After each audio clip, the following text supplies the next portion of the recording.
Welcome to the C-Suite podcast with me, Russell Goldsmith, and Graham Barrett. We are here at NRF, retail's big show, taking place at the Javits Center in New York. We're producing these episodes in partnership with Kyndryl, who run and reimagine the mission-critical technology systems that the world depends on every day. We're going to be interviewing a number of the speakers here at the event, and we really hope you enjoy these conversations.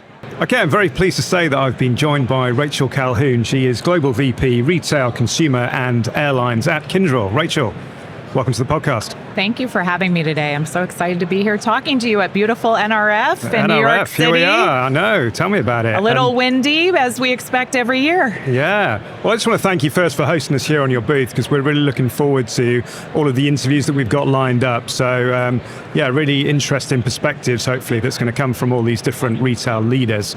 Let's kick things off by an introduction to Kyndryl and why you are here at NRF. Yeah, thank you. So Kyndryl was the spinoff from IBM roughly 4 years ago. When we spun from IBM, Kyndryl represented the global technology services part of IBM's business. And that meant we did a lot of managed services in spaces like cloud managed services, infrastructure, data center managed services, security, you name it. And what we realized as we spun was the trust that our clients put in us to run those mission critical systems, to keep them resilient and always on, because they're running transactions. They're the heart and lungs really of our clients' business to help them activate with their clients every day and their end customer. And what we realized was that there was also a real opportunity for us in the advisory space for our customers. And so we've migrated from managed services to also encompass consulting services within Kyndryl at this point.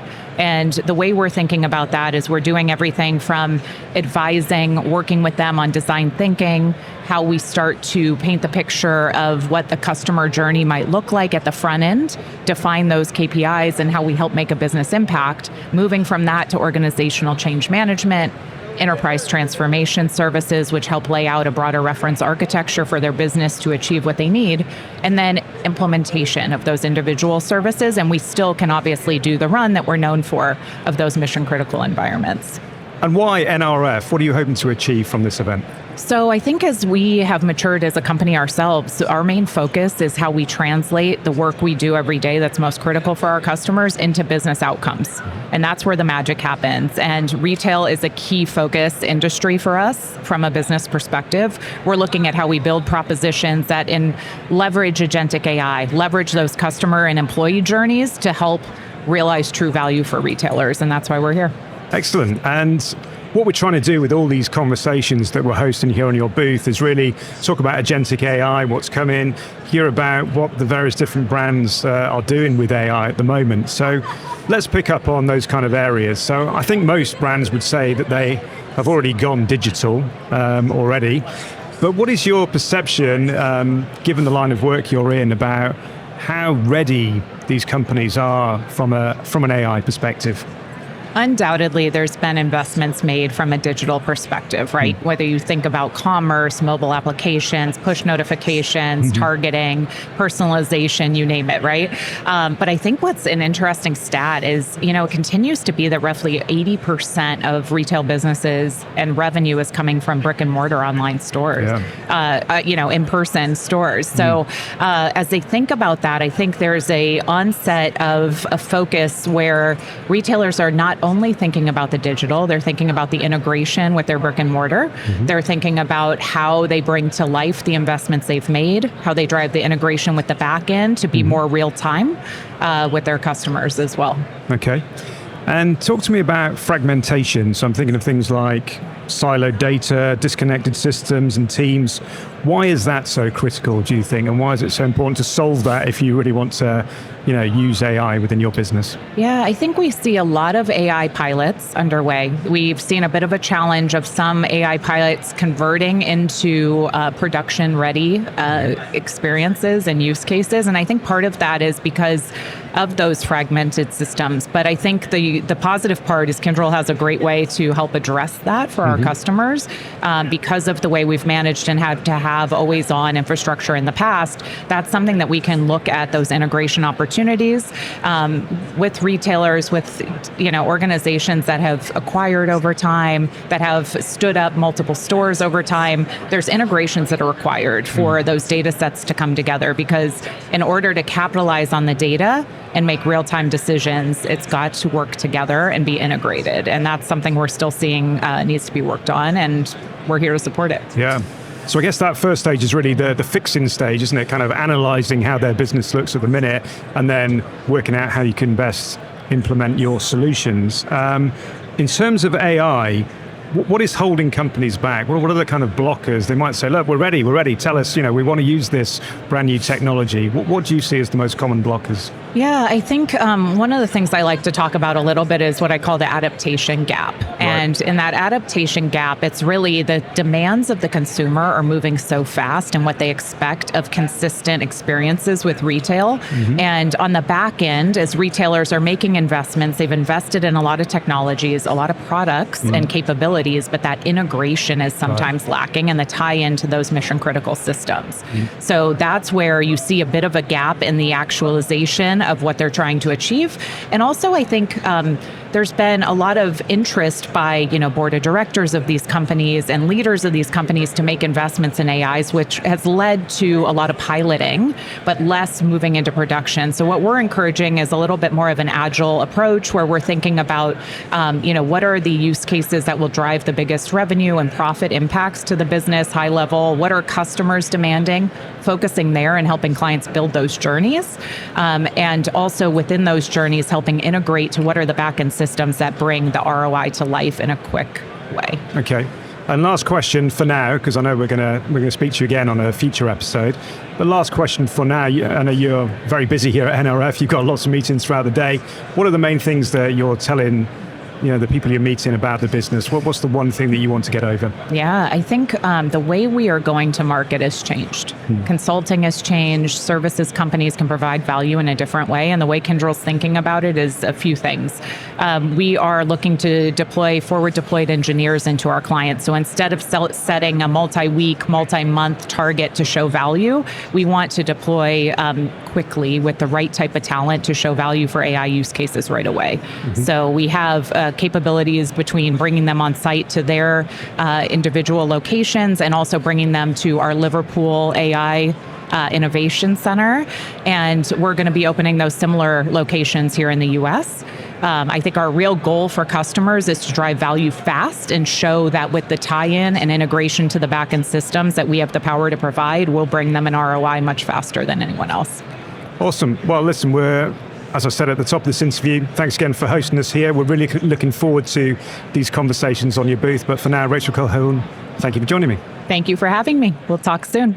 Pleased to say that I've been joined by Jayson Tipp, who is Chief Development Officer at Playa. Jayson, good to see you here at NRF. Thank you very much. I really appreciate it. Yeah, excellent. Well, let's start with your technology stack. That's what I'd like to get stuck into, if that's all right. Sure. So, just to give a bit of background, I think I'm right in saying you're approaching 500 locations and aiming for around 1,000 over the next few years. Would that be correct? Yeah, that's correct. We're today 373 locations, expect to open 100 in the next year. So this time next year, 500. Yeah, so growing very, very quickly. Very quickly. So the question I've got is that obviously you must have started off with an existing technology stack. At what point did you think, look, we're outgrowing this a little bit, we need something a bit more substantial? It's actually been a few years. So the brand is just over 10 years old. It celebrated our 10-year anniversary in 2025. And as people starting businesses do, our entrepreneurial founders started with the technology stack that made sense for the business at the time. And this was, probably our POS platform probably went onto our POS platform maybe not 10 years ago, but probably 7 years ago. And it's not an enterprise system. It's we have, the way we talk about it is we have like about 42 locations on the new POS platform. On the old platform, about 330. it's 330 separate instances, right? It's quote unquote cloud-based, but it's not enterprise. So that means that there are 330 databases that when our finance people have to pull data together, they have to pull it from each individual location. And so that's an example of our entire tech stack, whether it's our loyalty platform or again, air quotes, our business intelligence platform, where we have platforms that we outgrew a long time ago. Yeah. The challenge we've had keeping up with that just in the last couple of years is we've gone through, I've been there 2.5 years. When I walked in the door, we knew we were behind, but the company went through a private equity transaction in 2024, and we've been keeping up with that, if you will, like just trying to recover from that over the last year. And again, as a high growth company, this is just one of probably a half a dozen areas where we have a lot of work to do. Yeah. So what would you say were the main limitations then of the old POS system? Well, the biggest limitation was this sense of the separate data. Right. So again, just reporting on yesterday's sales, which is very common in retail, right? Everybody wants to see yesterday's sales today. We have people offshore in the Philippines pulling the data together overnight so that our finance team can report on it the next day. The information, because there are 330 separate data sets and individual owners of their locations were franchised, can make changes to the POS platform. I'm going to add this product, I'm going to add that product. Wow. Sometimes adding products that they're not supposed to be selling. Yeah. It's not easy to, just think of simplify, trying to do a VLOOKUP table in an Excel document, and the things you're trying to compare don't match. Yeah. Right. So there's a lot of unpicking to do if that process is going on. So a bunch of noise in the data, and then the rest of our tech stack is similar to that in that it's not very well integrated. So, it's tough to be at the size that we are at, and this is like an anchor we're dragging right now. Yeah. So let's move on to the new tech infrastructure then. How long did that take to build, and what are the benefits that it's brought to the company? Well, so we started our RFP process with our current partner almost 2 years ago, about this time in 24, and took us about 6 to 8 months to get through a RFP process, identify the one partner, negotiate all of that. We then had to start working on integrations, which was the big thing for us. Challenges were that we couldn't swap the entire tech stack at the same time. Can't swap out loyalty while you're swapping out POS. Have to have one loyalty program, doesn't work with both POS platforms we're on. So we started that process about this time last year. And it took the majority of 2025 to get all of our the ecosystem working with the new POS platform, which is Q. We started rolling that out in September. So we're up to about 42 locations, about a little over 10% of locations. I always, rather naively probably, imagine in these circumstances that there is a day when you say, right, we're going to have to turn this off now because this is definitely going on. But it's more of a gradual process, I guess. It is. Well, it is in the context, at least, of the POS platform, because it's a physical device that has to be swapped in every store. So I've been through other transitions and transformations in the past. If we were just swapping out our loyalty program or our e-commerce platform, that can just be sort of like turn that one off tonight and turn on the next one tomorrow morning and cross your fingers that everything works as you expected. But because we have actually locations where we have to replace the physical equipment and actually wire differently for the physical equipment. Now let's move on to your session. Well, everything that you've just been spoken about, I know was part of your session that you delivered at NRF yesterday. I know your director of company operations spoke about a KDS moment that made paper chits feel instantly outdated. So could you just explain what that moment was and what you kind of learned about how to maybe educate your frontline staff? As with any kind of change of any sort, but very true with any kind of technology migration, change management, just working with human beings through the process of change, is often a bigger deal than the technology change itself. Because very rarely does technology work for us in business, work as easily as getting a new iPhone and replacing your iPhone 12 with a 16, right? Which is pretty seamless now, pretty easy. So with the new platform, we decided to go down the road of KDS, and previously had just had line printers, so printing chits. And the organization generally did not have any experience with KDS. So there was a lot of anxiety around that. And our head of company operations was anxious about it. Others on the team who had used KDS were leaning into, no, we need to make this change. You need to be open to this change. So she was, to her credit, very open to the change. We started putting test stores online with KDS. Okay. Store teams gave positive response right away. So all of a sudden we don't have paper laying around. Clean, like just better organized things. They like that.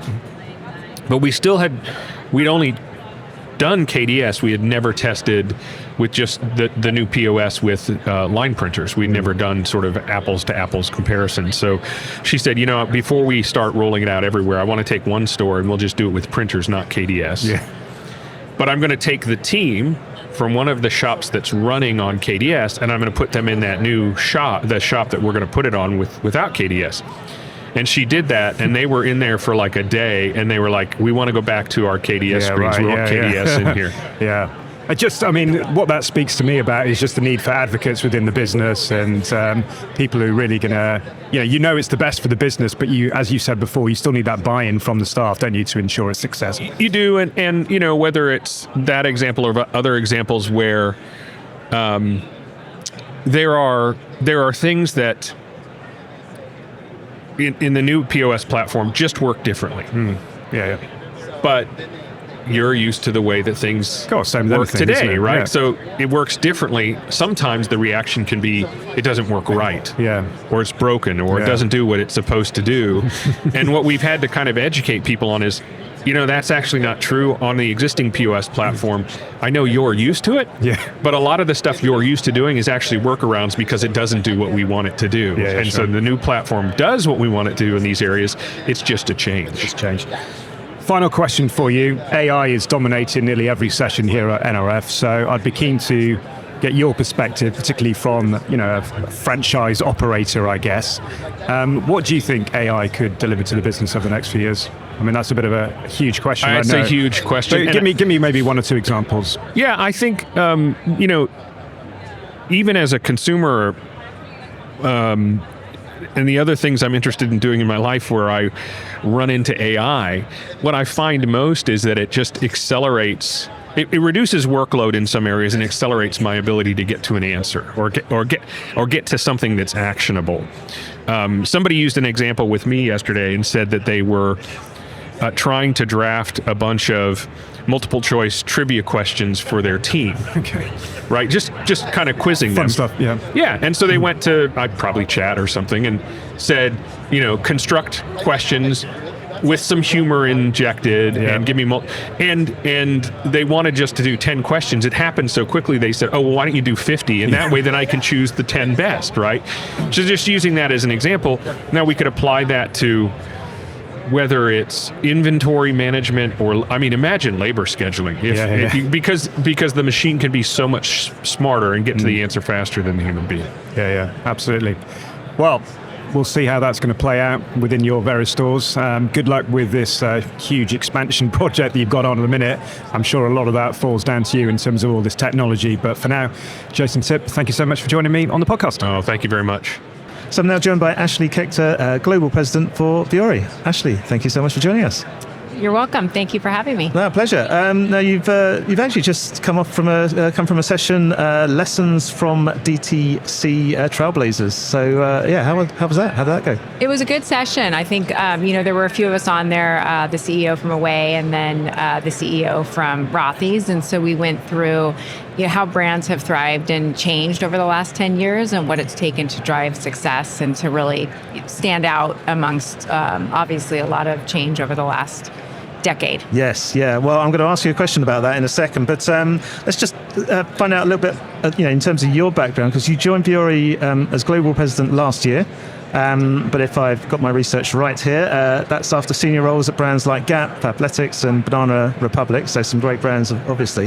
What attracted you, though, to Vuori at this moment in its journey, and what do you see as the biggest opportunities? So for me, I think with Vuori, my journey started well before I joined because I was a huge fan of the brand. Right. And so as a customer and someone who was already familiar with what Joe and the team had built, I was really excited about the opportunity to step in and help lead the team and the work through the next phase of growth. So, there's a lot of opportunity as we expand our global awareness, as we expand into international markets, as well as we broaden our retail fleet. Mm-hmm. And so it was a, exciting opportunity to lead a brand that I love and to understand a brand as deeply as I did as a customer, and then to be on the inside was, a big win. Definitely. You mentioned 10 years. The Vuori launched as a DTC brand in 2015. Obviously, huge changes in the retail landscape in that time. What does a DTC brand look like today as compared to back then? Yeah, so I think it's interesting to me. I think, 10 years ago, digital was obviously very important, but in many brands, those that weren't digitally native, retail was a huge piece of the puzzle in terms of having brick and mortar stores and just getting really into the omnichannel aspect of leading D2C. And then I think the other, big shift is what's happening in the marketing world. Both on the paid side, where when you think about scaling media and what that looked like, it was much less expensive, it was much easier to scale, and to some extent that was enough to grow and drive success within the digital world. And today it's so much more than that in terms of what the brand needs, how the brand needs to show up, how we amplify against product, how you tell the stories, and really moving from reach to relevancy and ensuring that you're connecting those things. Yeah. Vuori's story started, if I've got this right, brand opened a pop-up in Encinitas. Correct. So how many stores have you now got? We have over 100, so Wow. I think we're at 107 officially today in the US, and then we have, let's say, just under 10 internationally across China and the UK. Yeah. So with that in mind, what is the Vuori strategy when it comes to bricks and mortar stores? I think for us, first and foremost, it's about finding the right space. And so the one thing that I think Joe and the team has done an excellent job of is protecting where we show up and how we show up. And so it's not about rushing to open a location, but it's about making sure that we've got a customer that will love and shop the brand. We've got the right brand adjacencies in terms of who is in the spaces next to us. We are, looking at our sales data in both the wholesale channel and our e-com channel to understand where we've got success already, and then really understanding what that space and experience is going to be in the environment that we're going after. And so when you take the brand internationally, as you have done, and I don't know if there's plans to go even further, but what are the main challenges in doing that? I think the biggest challenges for brands going international, and it's not unique to us, but you have to understand your brand awareness in the market, and you have to understand, is the product you're going to put there relevant? And so for Vuori, it's very high quality, high in demand product. And so we know we have product relevance, and we've seen a lot of success with the stores we've opened. And so the opportunity is to grow the brand awareness in a large enough way that people know of the brand and also want to walk in your stores and shop your brand. And so I think it's bringing the marketing engine and the product together to ensure that there's product market fit, and that you then approach the market in the right way with the right localization efforts to ensure there's relevancy for the market. Okay, and then so to finish off, Ashley, final one for you. One of the key themes obviously here at NRF is AI, and obviously something that we're talking about a lot on the podcast. So just going back to what you were just saying there in terms of that international expansion, how can AI help you with that, and obviously with the growth of the business as well?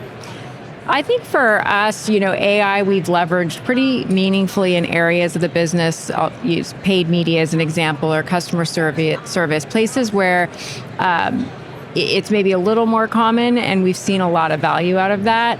And the way we've looked at it is creating an efficiency and speed for the teams doing the work. And so work that's been previously extremely manual, we've given them a lot more time and space to do other things. And so whether that's digging into what the right markets are to enter, or opening up time for more creative and strategic thinking, we're not leveraging it to replace taste or to replace our strategy.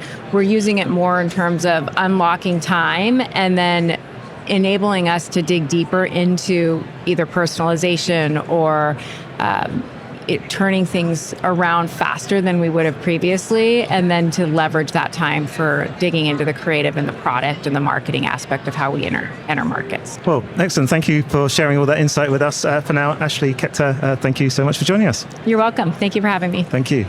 Okay, I'm joined by Matt Ezyk, the head of e-commerce technology at Hanna Andersson. Matt, thanks so much for joining us. Thanks for having me. Now, I've got to start with this first point, in that you were just recently named one of the 2026 NRF Retail Voices. Yes. So many congratulations. Was that a surprise? It was, yeah. Somebody nominated me, whoever it was. Thank you. But yeah. That's great. I mean, the nomination, it's a recognition of leadership and influence in shaping the future of retail technology. So clearly important. Why do you think you were included in that list? You know, I speak pretty honestly on LinkedIn about not just what I'm doing with my work, but just the industry in general. I think I'm a student of the industry, and I try to be honest with everything I say. And one of those things is that, like, I certainly don't know everything, but I love to share what I do know and try to help others. And I always try to pay it forward. And I hope that was a small part of why I was chosen for that. Yeah, that's great. Well, great recognition. Let's talk about the e-commerce platform that you've built at Hanna Andersson. You're going to actually be speaking about that today at the event. Yeah. So you're using Vercel on the front end and Salesforce on the back end. Correct. What was the thinking behind this, and what's been the results? Yeah, it's an interesting approach, and what I love about it is that we're not like a super large enterprise retailer, but we're building technology that you would typically only see with large retailers that are doing well over $1 billion a year. And that allows us to grow, and it gives us all the potential from a technology perspective to grow to whatever we're capable of, which is really exciting. And it gives us a lot of flexibility too, because whatever you see out here on the NRF floor from a technology vendor, you can typically plug it in through an API. And now we have an API first platform that allows us to take whatever we want and build into it that's best in breed. The other thing that's interesting about it is the way I approached it. It's the technical term is called strangler pattern, and what that means is that you're building the components and then launching them live instead of the old way where you build the whole site and then launch it. So what that allows us to do is that it allows us to take, when you're building a roadmap, you're not just saying I'm replatforming the site as one big initiative. You're taking the components of the site as roadmap items. So, for example, we launched our checkout this year, and then we went into this like split hybrid mode where we're managing 2 sites at the same time. And while that's challenging because you have to stitch the session between the 2 sites, it allows us to say, like, maybe there's something else that we'd like to do that may give us a better lift, right? So if you look at our site now, like, we've gone through some iterations of design refreshes with our PDP, and we intentionally chose to do that instead of finishing the site, and because we thought we'd just have a better lift there. So it gives us a lot of flexibility and lets us really be ready for whatever's coming in the future that we may not even know about yet. How long has that whole process taken, both from choosing your partners and then actually getting to the stage where you're at ready to launch? Yeah, so I think we did that in December of, it was like right after I started, actually. I started right before Thanksgiving in 24. Okay. I think we were already in the planning phase like 3 weeks later, and our first component launched in April of 25. That's pretty good. So you've been pretty tight on your deadlines. Yes. And excellent. One of the key things, obviously, in any successful e-commerce platform, performance and speed. That's Yes. the foundations. How do you enable that philosophy within your team? Yeah, I beat that drum pretty hard. If you read anything I post on LinkedIn, you definitely know that, and especially if you worked with me. it's the foundation of any e-commerce business. So you could buy any technology out here on the floor, and it's not really going to matter if your site's slow, right? So we have a very performant site. We're able to squeeze out a lot more performance between the new technology that we're replatforming to, and also using some other vendors that I have that allow us to really get surgical about where things load on the page. And that way, like, we have a goal of everything loading in under 3 seconds, right? And in a modern customer, especially on mobile, you're just going to lose them if you don't have a fast site. And that means like 5 seconds. Like, it doesn't sound like a lot, but like, it really is. No, absolutely. Final one for you. Obviously, one of the key themes at NRF this year, AI. And it's something that we're asking all our guests on the podcast today as well. How are you approaching the use of AI at Hanna Andersson, but also how could it improve your e-commerce offering? Yeah, it's something that we're really careful with. We try to use the vendors that we already have and enable some of the features that they're rolling out, mostly internally. Because that's just an easier low risk of using something with AI. So if it's going to help our workflow or maybe speed up someone's process, that's an easy use of it. We have our chat bots on our site, and we have like Wizmo requests. That's pretty easy to do. But we're starting to get more into the customer facing pieces of it, and that's not like we have like the predictive AI, which has been around for like 15 years. We're using that to make product recommendations, but we're starting to test more and more of that as it goes on.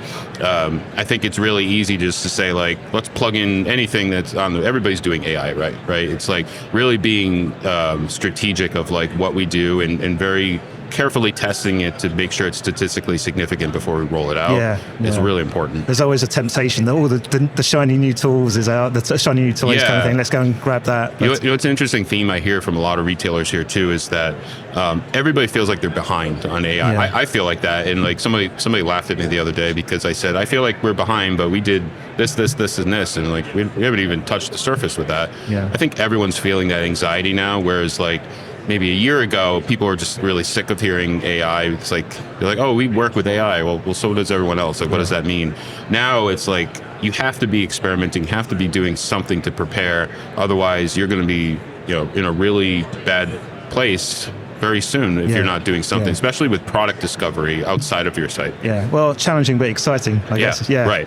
Well, listen, best of luck with your talk later. But for now, Matt, Ezyk, thanks for joining us. Thank you.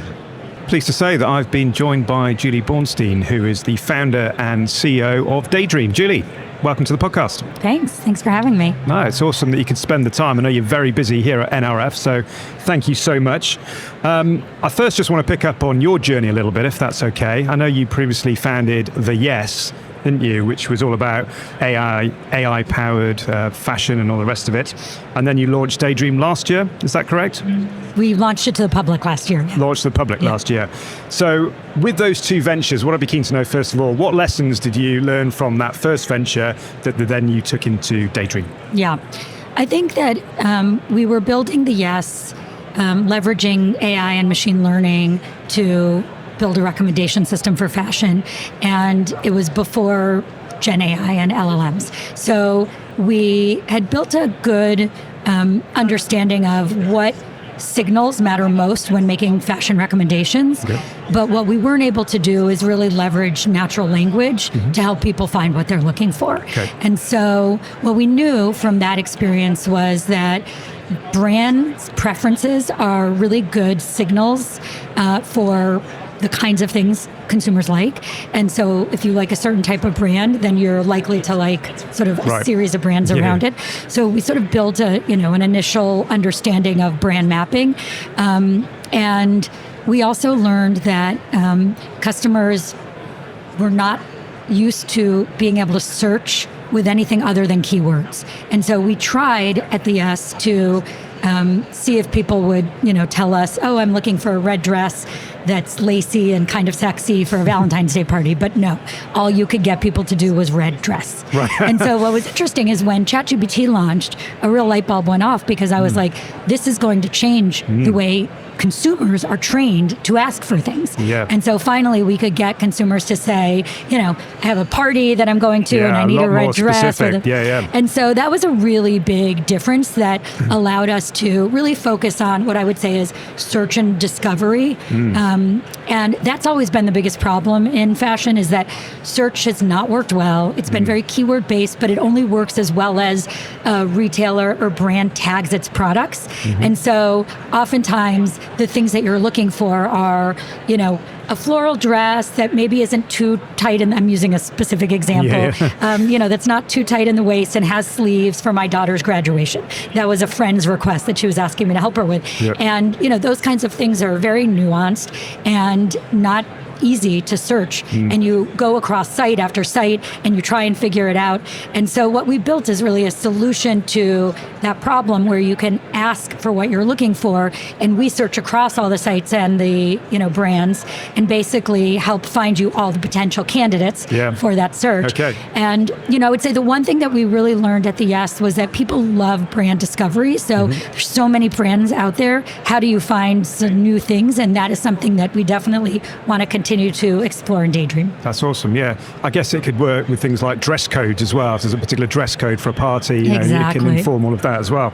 Okay, that's great. So, and how does that play in these advancements in AI and the technology? What does that mean from a customer experience perspective as well? Obviously, there's that search function you've just been talking about, but in terms of that whole process from start to finish, how does it enhance that? Yeah, we use LLMs at every level of the product we've built. And so it allows us to understand, for example, the catalog of products. So we have millions of products.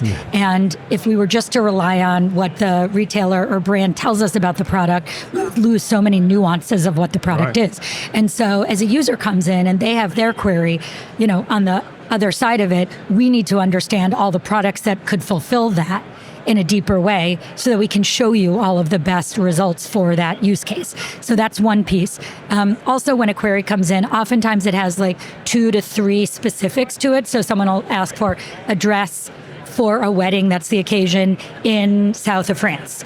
And so you have all of these different pieces. So we've built sort of a mini model for each aspect of looking for clothes and fashion. So we understand occasion, we understand location, we understand, product type.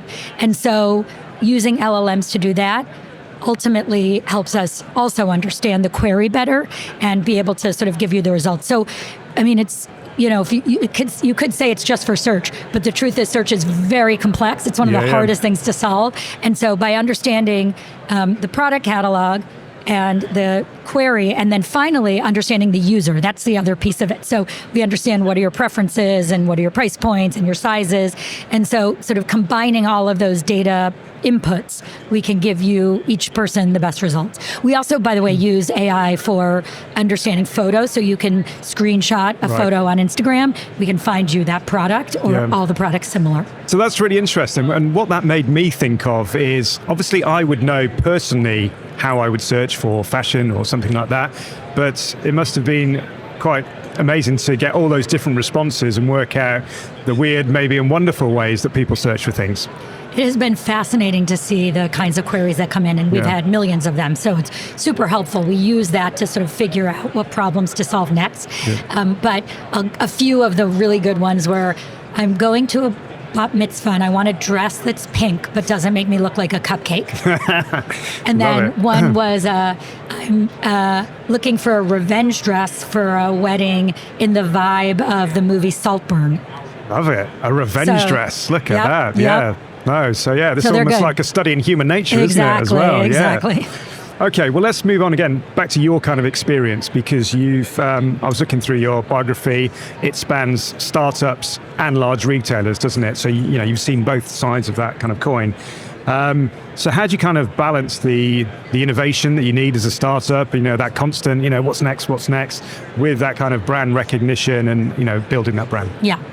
Well, I think I took for granted how hard it is to start a new brand and get awareness. Right. Because I had the benefit of starting my career first at Nordstrom, then Urban Outfitters, and then Sephora. And what was amazing about those is while we were building everything from scratch, those brands existed and people loved them. So anything we built, people would come and flock to. Yeah. And I would say that the advantage of those 3 roles that I had was that I was given a lot of authority and freedom to build with my team great products. And so we were able to move almost like a startup within those companies, which was great.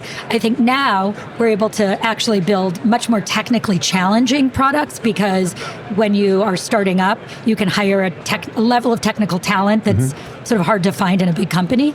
But, we have to sort of start from scratch with our brand. And so that's always the biggest challenge. Once you get the technology right, how do you find users? And that's sort of the place we're at in our journey right now.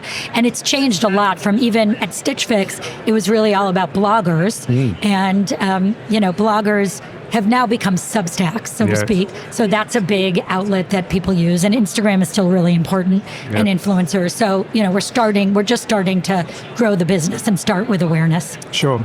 Now, big events like NRF are always about what's coming next, what's coming down the line, what's the future going to be like. So what's your perspective on that from a fashion perspective?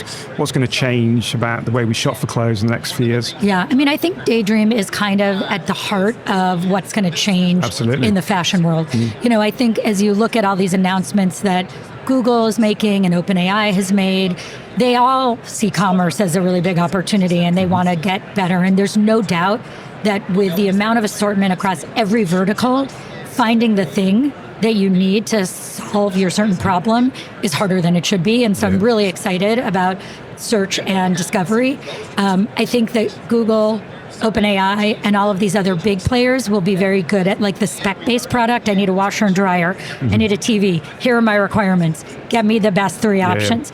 Fashion is much more nuanced. And I would argue that unless you're really focused on this vertical, you know what to understand about the user and you know what to understand about the space, what's current and the product, it's going to be very hard to do that well. It's such a taste-based, nuanced segment. And so we're really focused on very solidly in the fashion space. And I think it's going to be really exciting. I think it's going to change the frustration that consumers have with trying to find the right thing. It's going to reduce returns. It's going to increase happiness. It's going to help brands discover new customers. So I'm really excited. Final question for you. Just a piece of advice maybe. What one piece of advice would you give to some of the retailers and brands here? This is going to be an AI universe, isn't it, moving forward? What one piece of advice would you give to them? It's funny. It's the same advice that I've always given them, only it matters more now, which is to have great product photography and product copy. Because if you're bothering to put a product online, you might as well give it as much information as possible. It makes it so much easier for the user who lands on that experience, and now it makes it easier for the LLMs to pick up the information about the product. So never has it been more important to really help the consumer understand everything about that product, including how it fits, which is the single hardest part of buying fashion online. Well, that's been brilliant. I certainly don't want to look like a cupcake, so I'll bear that in mind with my future searches. But Julie Bornstein, thank you so much for joining me on the podcast. Great to be here. Thanks. Okay, I'm now joined by Naresh Krisnamurthy, the Senior Manager Business Transformation at Cal UK. Naresh, thanks so much for joining us. Thanks. Thanks for inviting me, and I'm excited to be here. Yeah, well, listen, you've just come from a session called Winning Peak Season, how leading retailers redefine Black Friday with AI, which is perfect for this podcast that we're producing because the theme throughout is AI.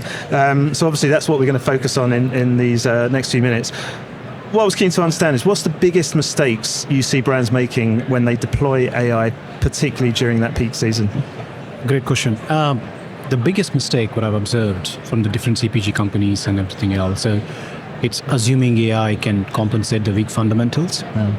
The peak season, when it comes, whether it's a Black Friday or it is Cyber Monday, it's stress tests the forecasting, inventory flow, for example, fulfillment, add on to that, and service models, right?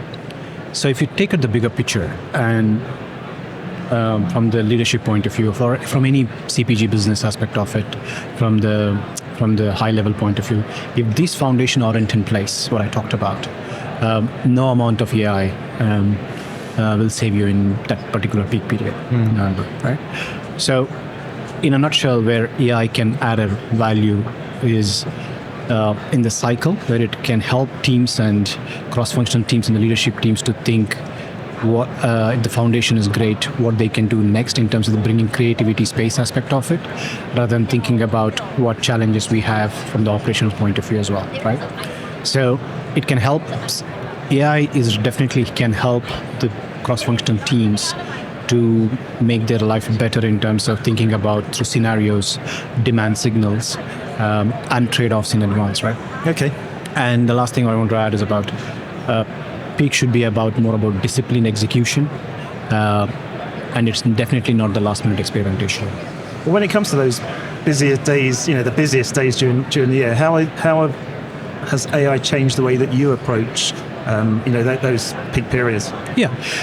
AI has influenced the way how the teams prepare more than how they execute on the day. What I'm trying to highlight is about we have Commerce Cloud, for example, for the e-commerce engine. We have MRSys, for example, as a application. All these cutting-edge applications have AI behind the scenes working. Right?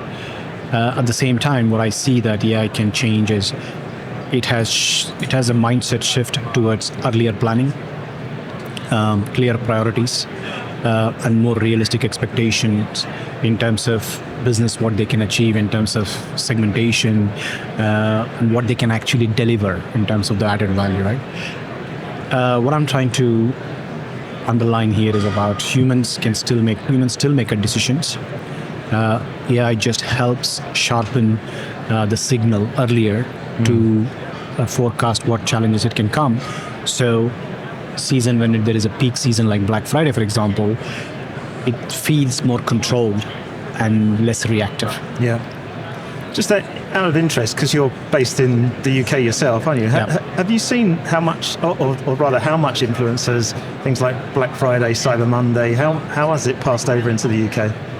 I mean, it is a great question. So I think in what I've seen in the experience point of view, yes, the Black Friday and Cyber Monday is huge in the US, but UK also has the trend of shopping experiences, busy shopping period during Black Friday sales. Yeah. And consumers always try to, the purchase order or the purchase history has been higher during this period.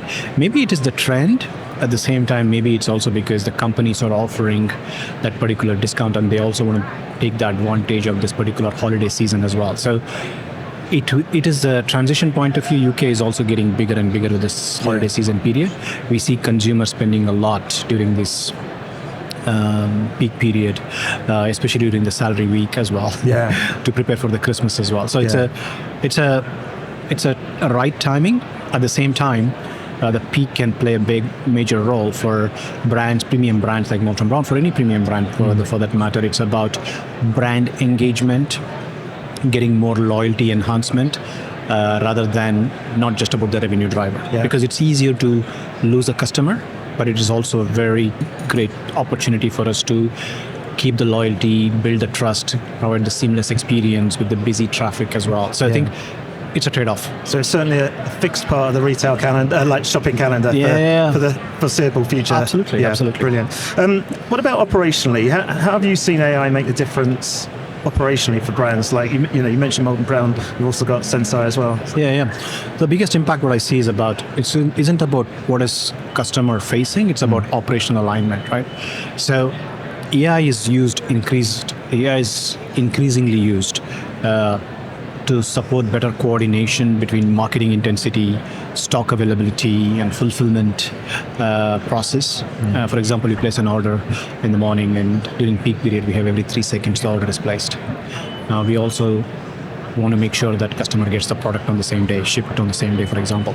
So where we can see that AI can help to make better decisions in terms of the operational efficiency, and then this helps reduce over-promising and under-delivering, which is critical for the premium brands. And you place an order today morning and you should be able to get a product in the evening, right? So it doesn't just about you placing an order on the e-commerce side. First of all, e-commerce site has to perform with that particular peak period. Then it has to route to the logistics team and then the warehouse, and then it has to be shipped, and then it has to receive. So it's all connected customer experience, and AI can play a bigger role, right? The customer experience that are reliable and consistency is important, even though there is a technology behind it, and it's enabling the business success, and where AI can add that flavor to be more efficient than everything else. So it's not a buzzword or hype anymore, and it's all about understanding the business case, understanding where the business requirements are, where AI can add a value, and then take a slow steps. But for sure, other leading tech companies are already investing a lot in terms of AI, agentic commerce, for example. If I just take the last 2 sessions in the last couple of days in NRF, for example. So as in Google or SAP, any tech company. So they are heavily investing on how AI can make their products better. It's connected to the CPG companies in the end. So technology should always enable the business success. It shouldn't be a blocker. Okay. And that happens behind the scenes. Okay. So if every retailer is investing in AI, then where does the real competitive advantage come? The advantage doesn't come from the tool itself. It comes from how the organization uses its insights. Every organization is different. Every use case is different. Every situation where the customer organization is and where they want to trend towards is different, right? So let's take 2 retailers can look at the same data and make they have the opportunity to make a very different decisions based on their KPIs. The difference can add a value, or the difference is governance, clarity on the decision rights, and also accountability, right? The organization will have a winning edge, maybe, or the strongest organization is always about simplifying the decisions. They don't chase every signal. They focus on the ones what really matter. And that's the difference. Just because AI is there everywhere doesn't mean that you can have it everywhere, right? What works for one organization might not work for another organization. Even within the organization, we talked about peak, we talked about operations. It's a learning lab. Last year, what we did for Black Friday may not be the same situation for 2026. Things have evolved, customers have matured, customer experience has changed, customer needs are different. Customer is our true north. Focus on what customer wants and then walk backwards and see where we can add a value. Okay. And the organization can make a bigger difference, understanding where it can fit in our story and focus on what really matters. And AI can be a game changer. That's the situation. And so just to finish off, a bit of future gazing, where do you see AI being employed in the business over the next few years? And will agentic AI be commonplace, do you think? Excellent question. I mean, it's about, based on my experience and based on what I see in the trends and based on my CPG analysis and et cetera, so we'll see more AI supporting real-time monitoring. Okay. And decision support, but within clear boundaries. As we all know, retail is too complex. And we've been in the retail business and industry, and retail industry is rapidly improving or expanding per se with the multiple trends, etc. If you take also the generation's behavior is different, whether it's millennial, the way they operate and they shop is different than Gen Z. For example, most of the Gen Zs doesn't even check their emails. Most of the Gen Zs doesn't even go to stores anymore. They want everything to be social media. They want everything to be ordered online within minutes, and they expect everything to be delivered on time. At the same time, millennials are very old school. They can do something want to go online, they want to touch, they want to feel the tangible, they want to feel that tangible results and everything else. So it's different experiences, but at the same time, retail is rapidly expanding with technology and everything else. So it's too complex for a full autonomy. So what's more realistic in AI is what I see is acting as a co-pilot, flagging risks for the businesses, suggesting options, suggesting better data insights, and helping teams respond faster. In all the scheme of things, humans will still stay in control of direction, judgment, and trade-offs. So AI is just isn't about replacing teams. It's about helping teams to make better decisions under pressure. And that's what it is. Perfect. I know you've had a busy day and you've got more to come today, so I do appreciate you giving up a bit of time to come and join us. Naresh, Krisnamurthy, thank you for joining the podcast. Thank you for the opportunity, and it was a great conversation, and looking forward. Thank you. Thanks a lot. Well, that's it for this episode. So a huge thank you to all our guests who took the time to join us here on Kyndryl's booth in the Expo Hall at the Convention Centre. Please do follow us wherever you get your podcasts. And if you'd like to get in touch with the show, you can do that via the contact form at csuitepodcast.com, or you can find me, Graham Barrett, and Russell Goldsmith on LinkedIn. But for now, thanks for listening and goodbye.